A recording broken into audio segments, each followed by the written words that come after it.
Bismillahirrahmanirrahim. Assalamualaikum warahmatullahi wabarakatuh. Perkenalkan, saya Handisa Yulianti dengan NIM H0511811027 akan mempresentasikan seminar statistika 2 saya dengan judul Pemodelan Statistical Downscaling dengan Latent Root Regression untuk Peramalan Curah Hujan dengan dosen pembimbing utama Ibu Siti Sahriman SSI MSI, dosen pembimbing pertama Bapak Dr. Andes Ropong MSI, serta dosen penguji Bapak Andi Kresnajaya SSI MSI dan Ibu Dr. Nurtiti Sunusi SSI MSI. Adapun pokok bahasan yang akan dibahas yaitu yang pertama rumusan masalah, yang kedua tujuan penelitian, yang ketiga hasil dan pembahasan, dan yang keempat kesimpulan. Rumusan masalah yang pertama, bagaimana mendapatkan komponen utama yang terpilih sebagai peubah prediktor ke dalam model statistical downscaling untuk peramalan data curah hujan. Yang kedua, bagaimana mendapatkan hasil dugaan data curah hujan menggunakan model statistical downscaling dengan metode latent root regression dummy. Adapun tujuan penelitian yang pertama, mendapatkan komponen utama yang terpilih sebagai peubah prediktor ke dalam model statistical downscaling untuk peramalan data curah hujan. Yang kedua, mendapatkan hasil dugaan data curah hujan menggunakan model statistical downscaling dengan metode latent root regression dummy. Hasil dan pembahasan yaitu yang pertama, deskripsi data, yang kedua, mendeteksi multikolinearitas, yang ketiga, peubah dummy dengan K- clustering, yang keempat, pembakuan data, yang kelima, komponen utama pada latent root regression dummy, yang keenam, menentukan penduga parameter, dan yang terakhir, validasi model. Deskripsi data. Pada tabel 4.1 menunjukkan deskripsi curah hujan bulanan Kabupaten Pangkep tahun 1999 hingga tahun 2020. Rata-rata curah hujan di Kabupaten Pangkep tahun 1999 hingga tahun 2020 adalah 290 mm per bulan. Puncak musim hujan terjadi pada bulan Januari dengan rata-rata curah hujan sebesar 768,9 mm per bulan. Bulan Januari dan Desember merupakan bulan dengan curah hujan yang cukup tinggi yaitu sebesar 1540,5 mm per bulan dan untuk bulan Desember 1252,5 mm per bulan.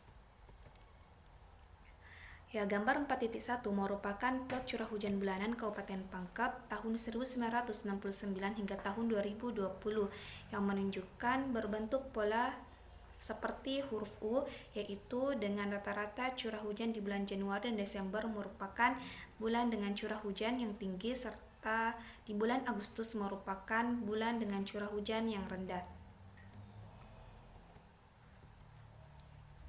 Mendeteksi multikolinearitas. Pada lampiran 2 yaitu ditampilkan nilai variance inflation factor pada data GCM atau Global Circulation Model yang menampilkan nilai variance inflation factor untuk setiap prediktor yaitu mulai dari X1 hingga X64 dengan nilai VIF atau variance inflation factor yaitu berkisar 3,54 hingga 2800,83. Nilai VIF yang lebih besar dari 10 mengindikasikan adanya multikolinearitas yang tinggi antara grid data curah hujan GCM yang saling berdekatan sehingga data presipitasi GCM tidak bisa langsung digunakan untuk data pemodelan. Pemodelan data yang mengandung multikolinearitas menyebabkan dugaan yang tidak tepat sehingga perlu dilakukan penanganan pada masalah tersebut, yaitu dengan menggunakan metode latent root regression. Selanjutnya, peubah dummy dengan K- clustering. Pada lampiran 3, yaitu merupakan peubah dummy yang terbentuk pada data curah hujan Kabupaten Pangkep dari tahun 1999 hingga tahun 2020. Peubah dummy merupakan peubah yang digunakan untuk mengkategorikan curah hujan yang berada dalam suatu klaster. Peubah dummy memiliki dua nilai yaitu 1 dan 0. Peubah dummy ditambahkan ke dalam model dengan tujuan untuk menangani masalah keragaman sisaan. Pengelompokan data curah hujan ditentukan berdasarkan teknik K- yang diawali dengan membagi data ke dalam K-cluster.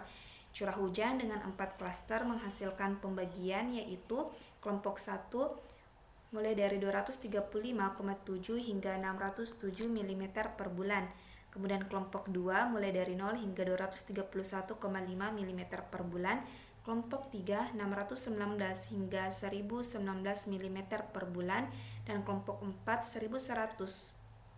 1189,5 hingga 1540,5 mm per bulan.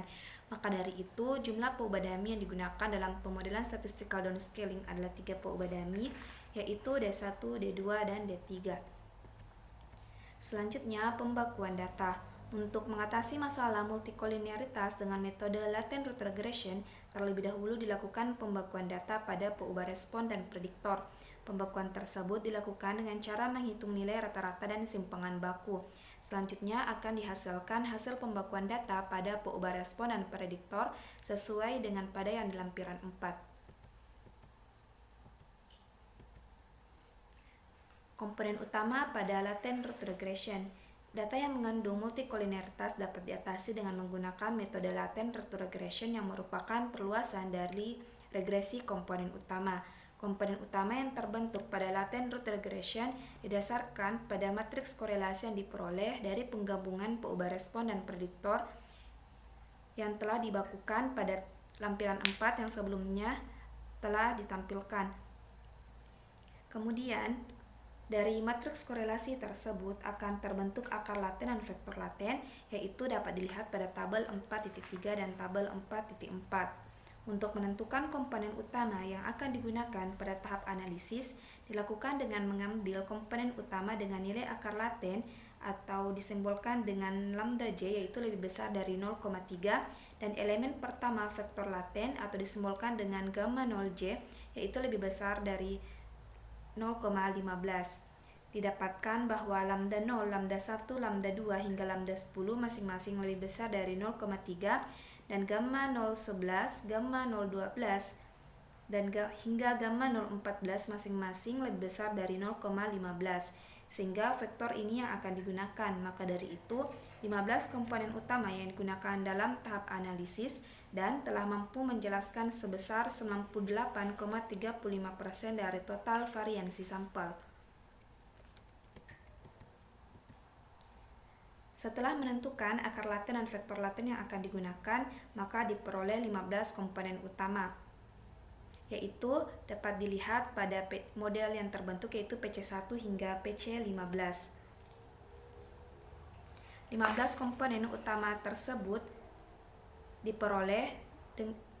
selanjutnya diperoleh dengan meregresikannya dengan peubah respon, yaitu terlihat terbentuk model yaitu Y sama dengan 342,57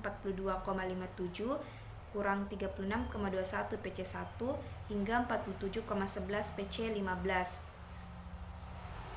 Adapun nilai koefisien determinasi yang diperoleh yaitu sebesar 99,42%, yang artinya 99,42% keragaman peubah respon dapat dijelaskan oleh peubah-peubah prediktor yang akan digunakan.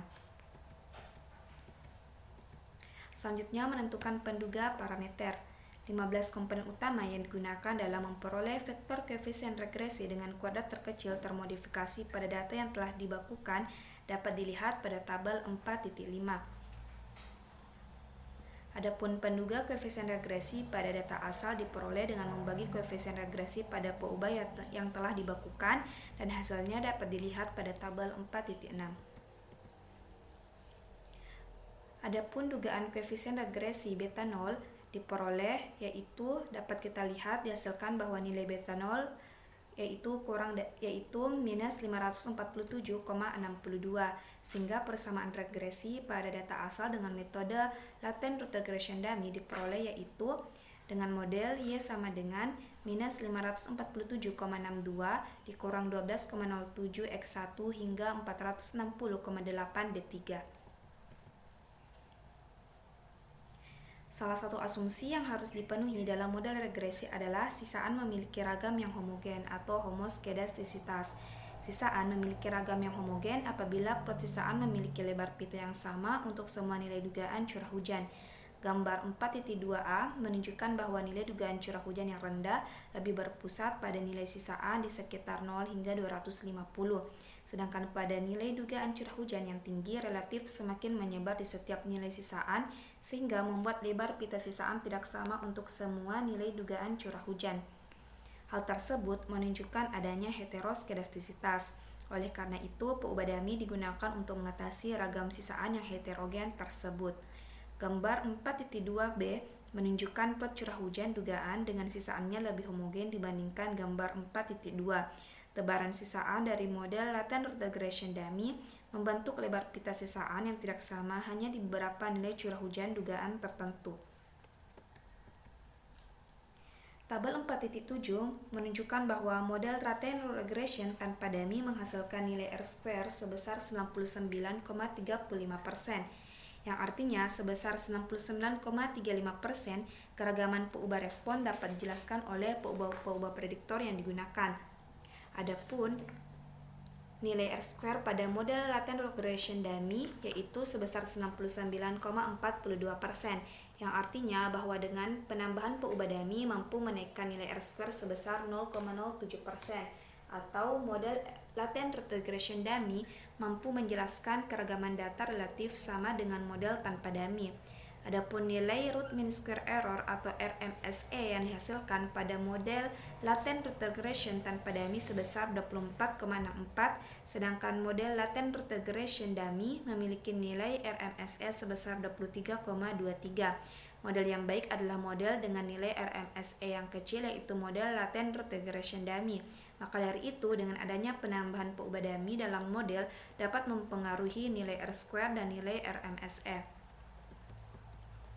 Selanjutnya, validasi model. Validasi model dilakukan dengan tujuan untuk mengukur sejauh mana model yang diperoleh mendekati ukuran sebenarnya. Tabel 4.8 menunjukkan nilai korelasi dan nilai root mean square error prediction atau RMSP pada model latent root regression dan latent root regression dummy. Model latent root regression menghasilkan nilai korelasi yaitu 0,88, yang artinya antara nilai curah hujan aktual dengan curah hujan dugaan memiliki kekuatan hubungan linear sebesar 0,88. Adapun nilai korelasi pada model latent root regression dummy yaitu 0,94, yang menunjukkan bahwa kekuatan hubungan linearnya lebih tinggi dibandingkan model tanpa dummy. Nilai RMSEP yang dihasilkan pada model latent root regression sebesar 125,97, sedangkan model latent root regression dummy memiliki nilai RMSP sebesar 94,44. Model yang baik adalah model dengan nilai RMSEP yang kecil, yaitu model latent root regression dummy. Maka dari itu, berdasarkan nilai korelasi dan RMSEP yang dihasilkan, menunjukkan bahwa model latent root regression dummy merupakan model yang lebih baik dibandingkan model latent root regression tanpa dummy. Gambar 4.4 merupakan plot curah hujan aktual dan curah hujan dugaan. Ditunjukkan bahwa pada garis biru merupakan nilai aktual, sedangkan garis merah merupakan nilai duga dengan menggunakan metode latent root regression, dan garis hijau merupakan nilai duga dengan menggunakan model latent root regression dummy. Model latent root regression mampu menduga curah hujan aktual dengan baik pada bulan April, Mei, Juli, dan Oktober. Sedangkan model latent root regression dummy mampu menduga curah hujan aktual dengan baik pada bulan April, Mei, Juni, Juli, Agustus, September, Oktober, dan November. Oleh karena itu, model latent root regression dummy menunjukkan performa yang lebih baik dalam menduga curah hujan aktual. Selanjutnya, kesimpulan. Kesimpulan yang pertama, Produksian dimensi data Global Circulation Model tahun 1999 hingga tahun 2020 yang berjumlah 67 peubah prediktor menghasilkan 15 komponen utama dengan proporsi keragaman kumulatif sebesar 98,35%. Kesimpulan yang kedua, model statistical downscaling dengan metode latent root regression dummy memberikan hasil yang optimal dibandingkan model tanpa dummy, yaitu dengan nilai R-square sebesar 99,42% dan nilai root mean square error sebesar 23,23. Model latent root regression dummy juga mampu memperbaiki hasil dugaan data curah hujan lebih baik dibandingkan model tanpa dummy, yaitu dengan nilai korelasi sebesar 0,94 dengan nilai root mean square error prediction sebesar 94,44. Ya, terima kasih.